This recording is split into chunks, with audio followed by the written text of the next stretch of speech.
napakaganda nun yung nararanasan mo Na halimbawa, lumalapit ka sa Diyos, gusto mong mapalapit sa Kanya. Kung kailan ka naman lumalapit, saka ka naman nahihirapan. Alam mo kung bakit, kapatid? May demonyo kasi.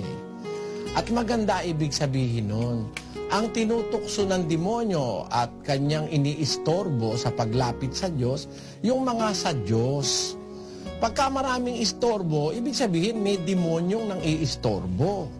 Kasi kung ang Diyos ang lalapitan mo, nakikita niya sa kanya kalalapit, hindi ka naman niya itataboy, di ba? Sabi ng ating Panginoon, ang lumalapit sa akin sa anumang paraan ay hindi ko maaaring itaboy. Nasa 6:37 yan ng Juan, sa anumang paraan ang wika hindi ko itataboy. Ang lahat ng lalapit sa Diyos, welcome. Kaya lang, bakit kung kailan ka pa lumalapit, saka naman maraming mga nagiging na-encounter kang problema?